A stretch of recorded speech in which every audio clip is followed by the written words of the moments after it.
Welcome to the Denverse, Denver Sports Podcast. I'm here with Derek. This is your boy Quinn. And the first bit of fascinating Denver news is not sports related, but the fact that nearly every school from Greeley to Colorado Springs was canceled today, not because of a snow day, but because of vague yet very credible threats made by one 18-year-old woman from Florida in relation to the Columbine massacre that happened 20 years ago this week. Very strange news. It seemed to happen very fast, and we still don't have a lot of news about it.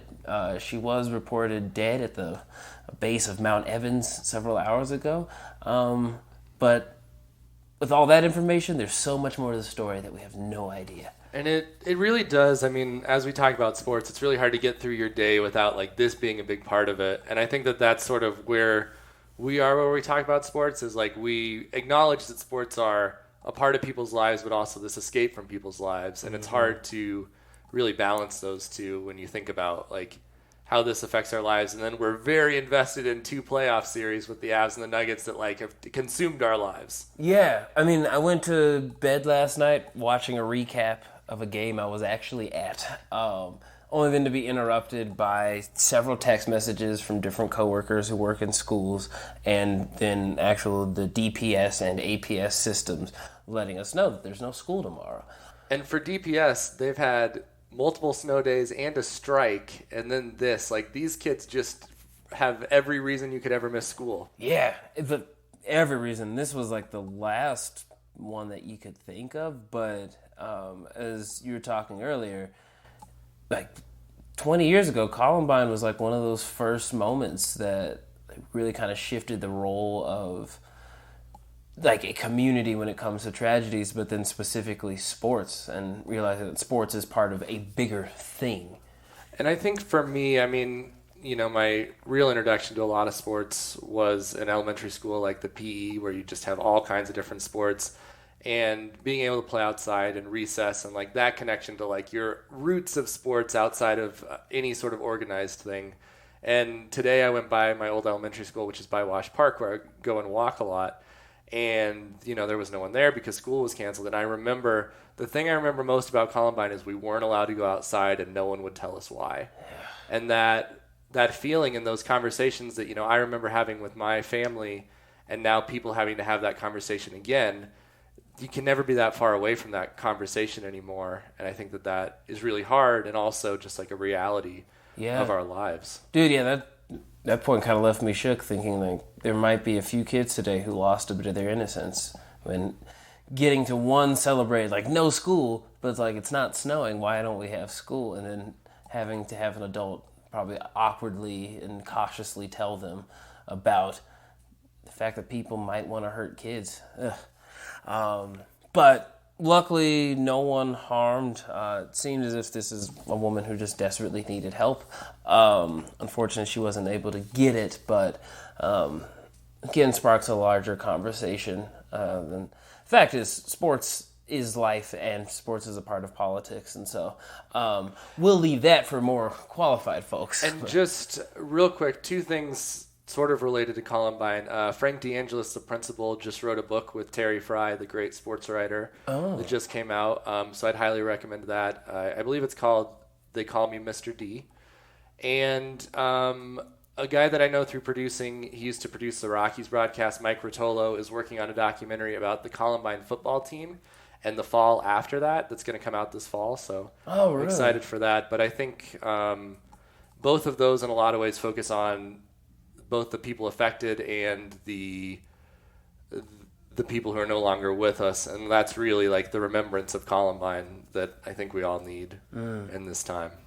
Yeah. Well, prayers up to the survivors, and that includes not just the people there, but the support system that had to be there.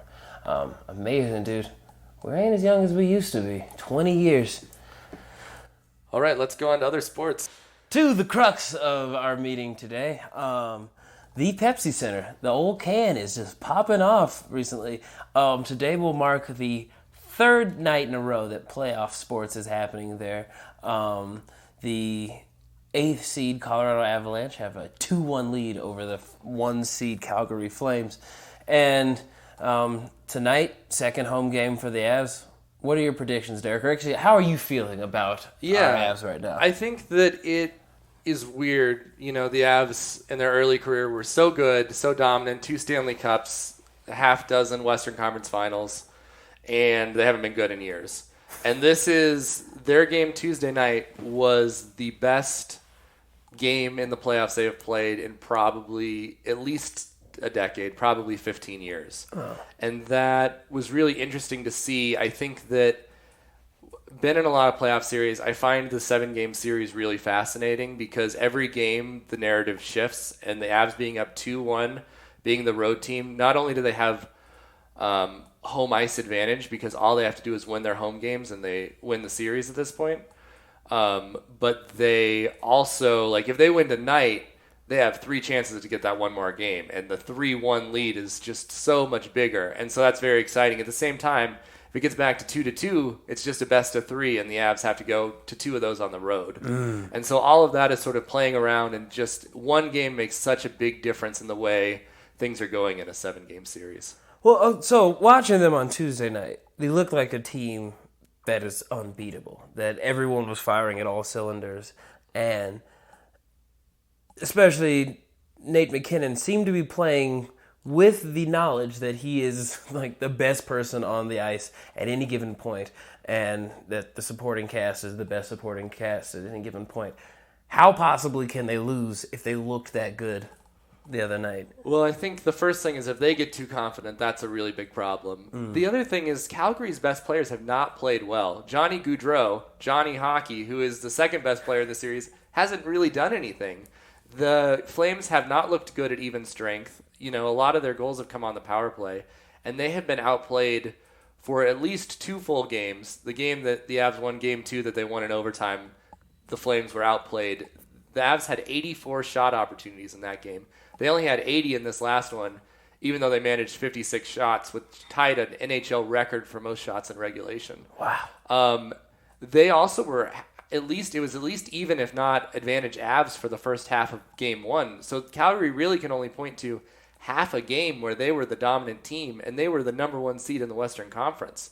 So complacency on the Avs' part, injuries, which is always the big problem, and just the inexperience of where the Avs are right now. They're the better team right now.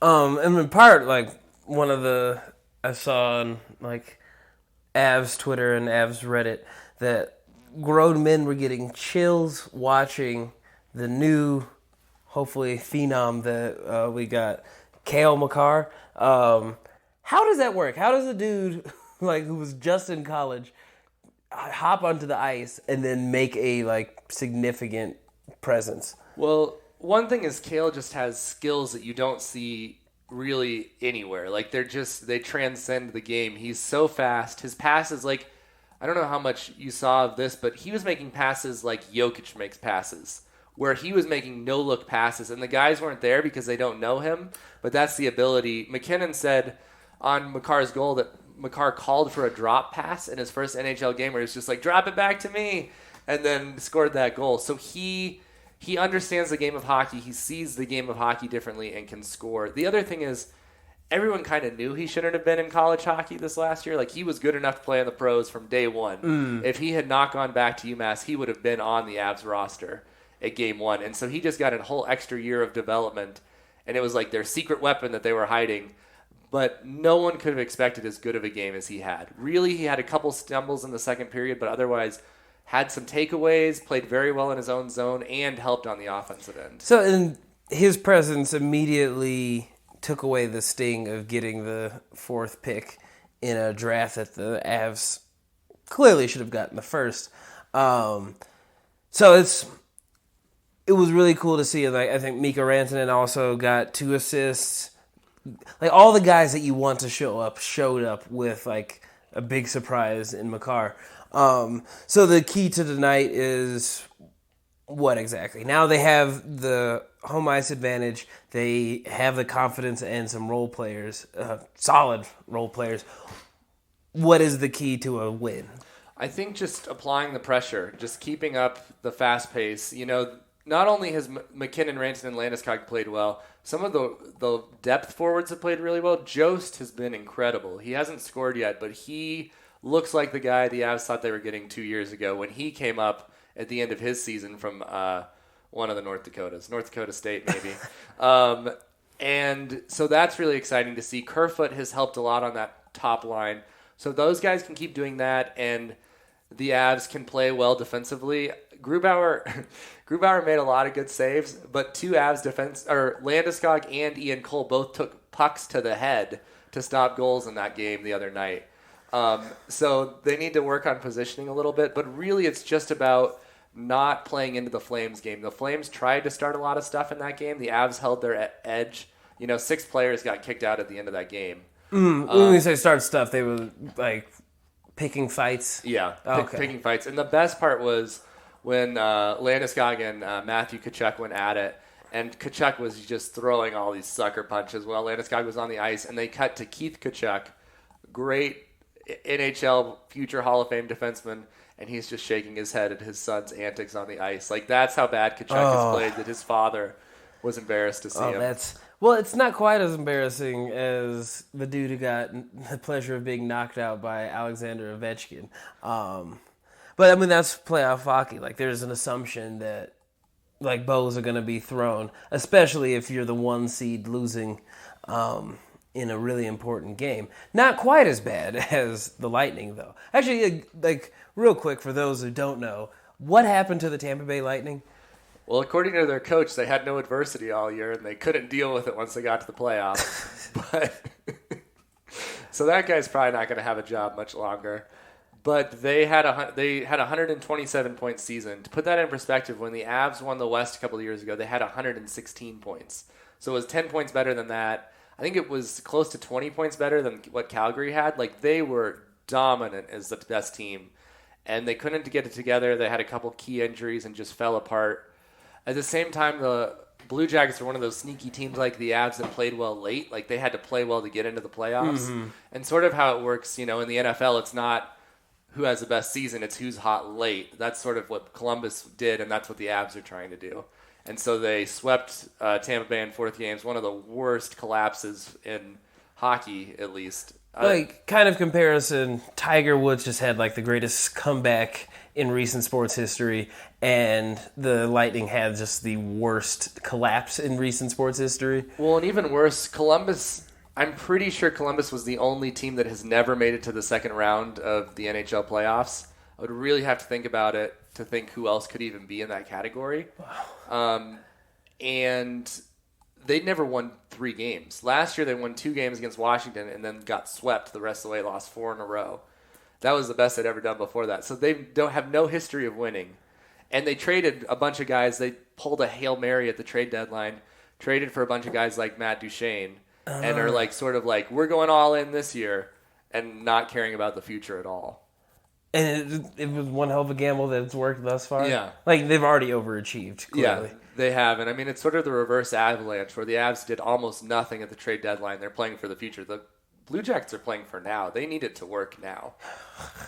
Well, that's really interesting. So it could be, fingers crossed, that both 1 seeds in the NHL get knocked out in the first round, which is really cool. Let's just talk about parity in sports. Well, in one of the great teams of the last decade, the Pittsburgh Penguins also got swept by the New York Islanders, who were supposed to be bad this year. They lost their best player to Toronto. No one thought they were going to be good at all, and they've been able to pull it together by getting Barry Trotz, who was the Washington Capitals coach last year, and then they couldn't re-sign him, and just playing well defensively, and have been able to knock off the Penguins, who were the lower seed, but still, like, no one thought the Islanders would do that, especially in 4 games.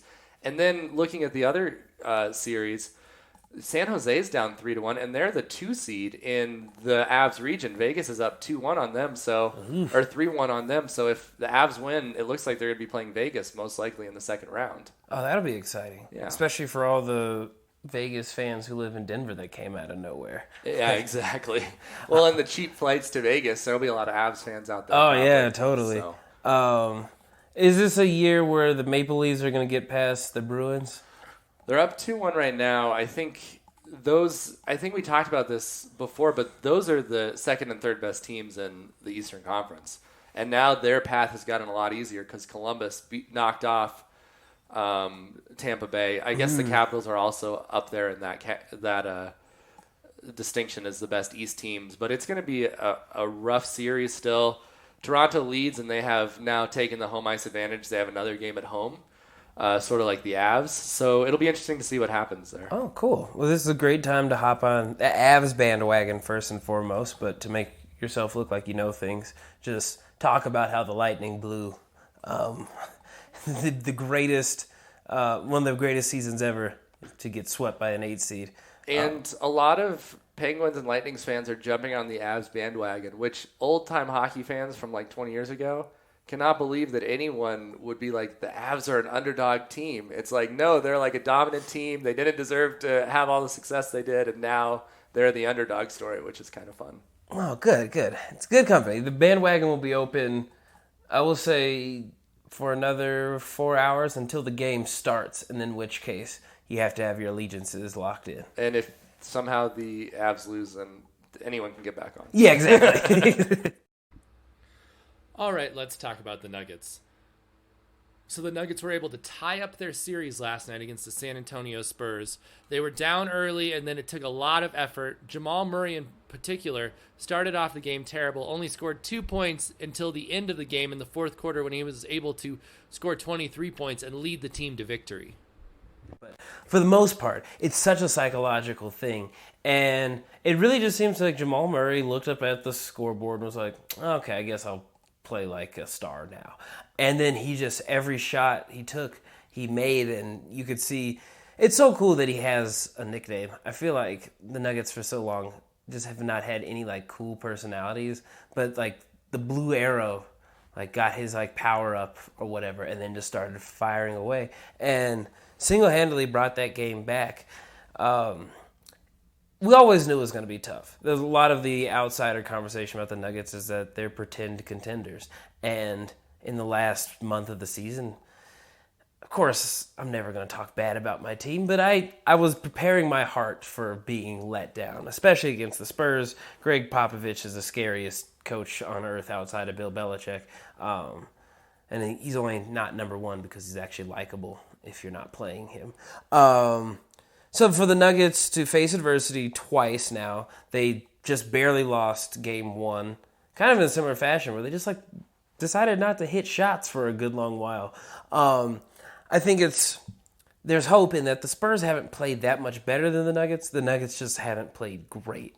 But they're going into San Antonio where I think they've have a 15-game losing streak? Something like that. I think it goes back to 2012. 2012. Think how different the world was. The Nuggets were different. They were still good in 2012. Yeah. A completely different cast of characters. I don't think there's a single person from that team on our team now. No, I think that team no, and then 2 years later is when they got Harris and Barton. Yeah. So it's going to be an interesting thing. Is there hope that they can steal one in San Antonio? There has to be hope, but they're going to have some great performances. And I mean, they sort of had great performances last night. Gary Harris really is the one that saved the Nuggets in that game last night because he played so well at the point to keep them close. Like, he was the one, he and then Jokic and Millsap to a lesser extent were keeping them in the game. But Harris, when they needed a basket, he would just drive. Like, he was like, no one is going to stop me going to the rim. I'm just going to go. And just sort of surprised everybody. And that was great for me to see because I feel like one of Harris's, I know you are too, we're big Harris guys. Oh, yeah. He is like the secret weapon that we feel like people don't know about. So that was great to see. And I was really happy about that. But I'm hoping that translates going forward for him. But they're going to need that kind of performance from probably three guys to steal one of these next two games. Totally. I mean, last night it was so cool to look at the box score and see 4 players with 20-plus points. That's the balance and depth that we've been touting now for a couple of years, thinking that that's going to be the key to success for the Nuggets. And it seemed like they have so many games where they're running like a relay race where it's, all right, one player is doing well, then they pass the baton to the other player. But a tough way to go about winning a game because it relies on everyone having the right stride at the right time as opposed to playing dominant throughout the whole game. Yeah. I'm so ready to see a blowout game.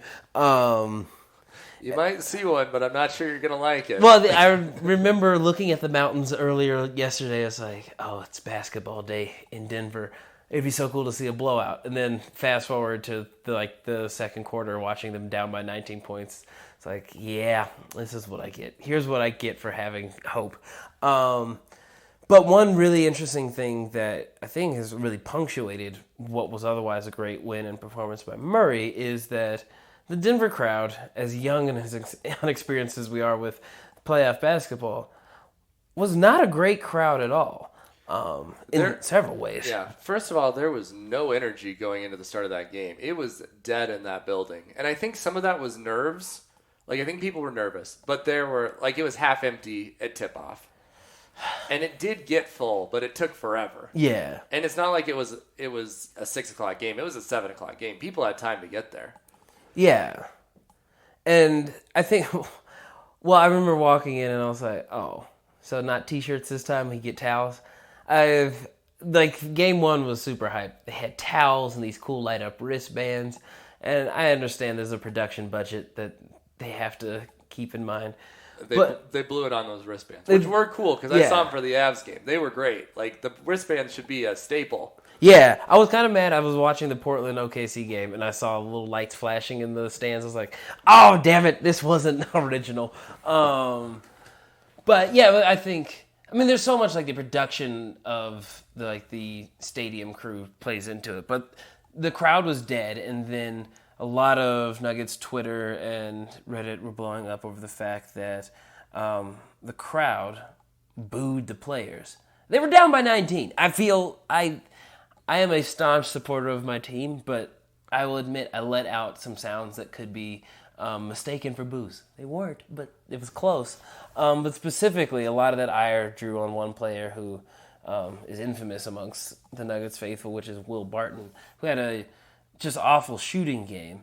And my question is, what is the ethic of booing your own team? Is there a time and place? What is that line exactly?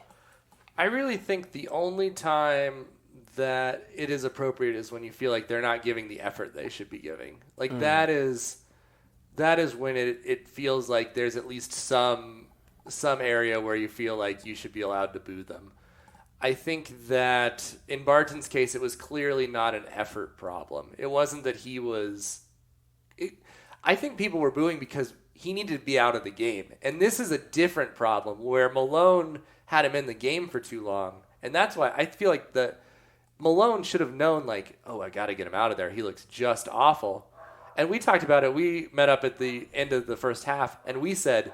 They need to tell Barton he can't shoot anymore. Yeah. And that would have solved most of the problems. That's a tough thing. You don't make it into the league by being timid. He is a shooter. You get the ball, you shoot the ball. That's what's got him this $54 million contract that I wasn't a fan of because he's so streaky. And that's one area where I feel like I'm a gatekeeper. I've been here long enough to... If I'm booing a player, it's because I have history, this player. But Will Barton, he's really come into his own in a lot of ways, and unfortunately he was injured for so much of the season. And unlike Gary Harris, it doesn't seem that he's been able to shake that off yet. But yeah, on one level as a fan, I just felt bad for the dude. Because you're talking about effort. He wasn't lazily shooting the ball. There were several just great open shots that didn't go in. And then at the end, he definitely did look kind of shook. When I'll admit, when I did let out a sound that could be mistaken for a boo, is when he got a pass, dribbled around for a second, I think had enough time to pass it before the shot clock, but instead he had a weird fall away three, hand in his face, that clanged right off the side of the backboard. And it was such a struggle, gather of the ball, jump, and shot. And then the end result, it was just... Yeah, I think a lot of the boo was frustration with... Yeah, we're one of the deepest teams in the league, and I understand playoff basketball. It's different. You play fewer guys, but it's if this isn't working, get someone else in there. And, I mean, then he missed 2 free throws. Like, he just didn't have the confidence at all. And I think there are several problems with this. First of all, everyone knows he shouldn't be a starter. He should be coming off the bench because he plays with energy. And energy guys can't be in a rotation. Like, they need to have their space to create the way they create. And he doesn't fit into that, especially when you need Jokic to have the ball a lot of the time and you need Murray and Harris shooting early. Second of all, he was hurt a lot of the year, and it's clear that he's just not in basketball shape. And third, he's a J.R. Smith player, which means that he's going to have good nights and bad nights, and it's up to the coach to be like, it's a bad night. I'm taking him out immediately, and Malone won't do that. Yeah. Malone seems to have such an affinity for Will Barton over anyone else. And like in those early rotations, Jamal Murray comes out, Gary Harris comes out, and then there's just Barton. Before he got pulled, he had the most minutes, only with Jokic right behind him. But it's still just like, I think the fans, and I myself who purports to be a pretty experienced one, I just don't understand what Malone sees in him. Like, we know the type of player he is. I was happy that we re-signed him. I didn't think he was worth $54 million, but it was in a year that people were just getting a lot of money. So it happens. And we didn't know that we thought they had no other depth. We thought he was their one depth player at the time. Yeah. Because we didn't know Beasley was going to be good. We didn't know Morris was going to be good. Juancho had improved himself. Lyles was iffy. Like, they literally had no bench where you could be like, this is our bench. Like, they had 4 good players, and one of them was Paul Millsap, who had not been good. Yeah. So, like, all of that was around them re-signing him. It was, we don't have anybody else. We have Plumlee, and then we have 3 starters. So if we don't re-sign Barton, what are we going to do? Yeah, and at that point in time, like, wing players who are, like, good defenders and shooters, I feel like as the NBA evolves and it's kind of like positionless basketball, those are the hardest positions to find consistency.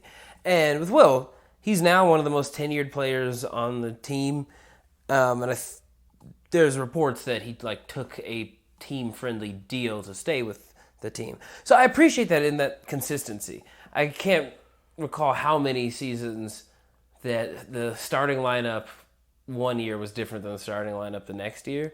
It was nice to see those familiar faces, but we know who he is. He's a shooter.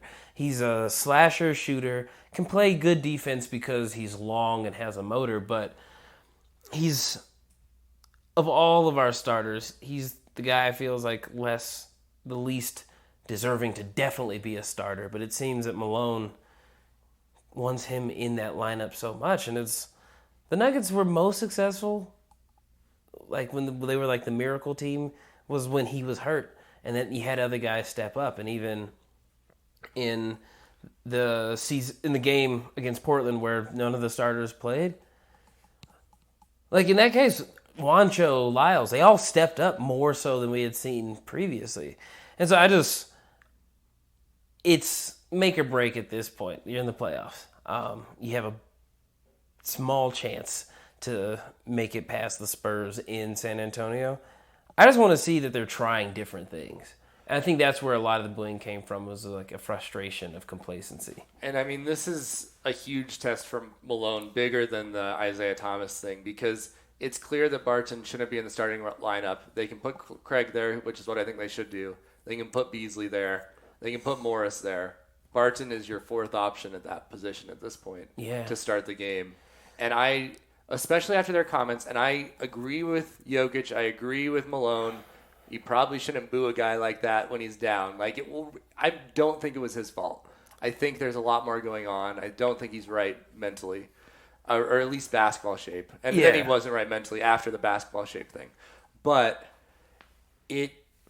right now, he needs to not be the starter. Yeah, one of the things that you get clarity if Craig is in the lineup. And actually, I looked at the box scores. I mean, 6 minutes is too small of a time, but he was like -18 in 6 minutes. He didn't play well either. He certainly wasn't stopping DeRozan from making shots. But the clarity is, he's not going to be taking the shot. Right now, with everyone who's like a decent shooter, you just never know. At least you never know who's going to take that shot, and I think that put Barton in a few positions where it's later in the shot clock, he's just going to fire one up. Well, and the fact that Millsap has become an offensive option again in the last month completely changes that too. Because when Millsap wasn't shooting and just providing defense, then you only had 3 guys shooting. But Millsap has consistently gotten them points in every game for like the last 6 weeks, which is crazy. There was a good portion where he was the only person who hit a 3. Yeah. There's like, we don't need Barton or whoever's playing that position to be an offensive threat. You're the 5th option if you're with the starters. And I feel like Craig plays that role better than Barton now. And if Barton's going to jack up 11, 12 shots a game, I think he has a better chance of making it against a second unit as opposed to the starters. But I feel it's very unlikely for Malone to do that. So we'll see. It's interesting. Nuggets are playing with a fire. Like, whatever inspired Murray to have that great game, I think it exists within all the other players as well. It's just going to, Malone's biggest test is how do you manage this roster and like whatever adaptations you have to make against Greg Popovich or adjustments. That's going to be really interesting story for Game 3 in scary San Antonio. And we talked about this in the Avs segment, but the thing about being tied at 1-1 is Game 3 just becomes such a big deal. Like, if you win Game 3, you just are in the driver's seat for the series. Yeah. And the Nuggets have to win one of these 2 games because I just don't see how they can come back and win 3 in a row with one of those being back in San Antonio. No. So it's a pretty big deal. Like, I think we're going to know. Like, if they don't win either of these games, do you think they win Game 5 in Denver? I almost wouldn't want them to, besides the fact that I know I'm going to be there in attendance, and I'd just rather see a win. But at that point, I mean, there is such a young team that they ride so much on momentum that the execution is going to be iffy, and it all depends on like if they can believe in themselves. And I think dropping 2 games in San Antonio, going down 3-1, being well aware of all the chatter calling them first-round exits, that would be, I think, insurmountable. And in so many ways just like prolongs a suffering. But I got hope. I think if they're able to take Game 3, they might be able to come out in Game 4 and absolutely kick the shit out of them. But then San Antonio is just like scary good with a bunch of guys you never thought would be that important. Yeah, so quick hits before we end the show. Demaryius Thomas is now a New England Patriot. Gross. Just the beginning of last season if you were to tell me that. Somehow also the draft is this month, which I didn't even Right. know, so we will continue to not talk about that. Yeah, that's like in less than 2 weeks now, isn't I it? think so. I don't even know where it is. Is it in Chicago again? No, it's in Nashville. And I only know that because they uprooted some cherry trees in front of like their convention center and people were pissed about that. I'm sure. I mean, the draft will come and go. Yeah, but those cherry trees, Yeah. they came from Japan. Also, the Rockies ended their streak of not getting tacos for the first 17 games of the year and finally got tacos and have won 3 games in a row. 3 games in a row. So the Rockies have now moved back into the ranks of legitimate major league teams after their stint in AAA. Their winning percentage right now as we're recording this is 33%. They're a 33% team right now. Which is higher than I think any of the players' batting average. Yeah. Yeah, it was. I stayed up for the 2 a.m. game where the Rockies lost at 2 in the morning against the Giants, and Iannetta forgot to touch home plate, and that's how they lost. And at that point, I was like, I'm done. They've won a few games. I'm happy, but my friend Aaron said it best. Until they get 500, it's hard to get really excited about their prospects for the rest of the year. Yeah, I've just gotten to the age where I'm not a masochist anymore. I'm not going to hold on. I'm not going to commit my time, like 3 hours almost every day, for a below 500 team. And like the Rockies, I was going to say, the roster could be better, but we don't know that. So many of the guys, it's like, oh, they could play better, are either hurt or just like big question marks. Arenado finally got his first home run, so that's a good sign. But there's still just a lot of question marks. So yeah, it'll be exciting. Maybe by next week we can do a 500, like Rockies at 500 celebration party. but I'm not going to hold my breath for it. I know. Here's a fun fact that we learned yesterday. 2 Rockies legends have the same birthday. Nolan Arenado and Dinger. That, my friends, is the most important Rockies fact that we have today. Happy birthday, Nolan and Dinger. You're both staples in the sports community. I know. And actually, Nolan's a little older. Really? Yeah. Okay, that makes. Dinger for a second best mascot. Well, We'll do that another time. Yeah. If you don't include college, there's an argument to be made he's the second best mascot. Oh, yeah. Okay, well, that's the first debate. Do we include college? Coming at y'all next week from the Denverse.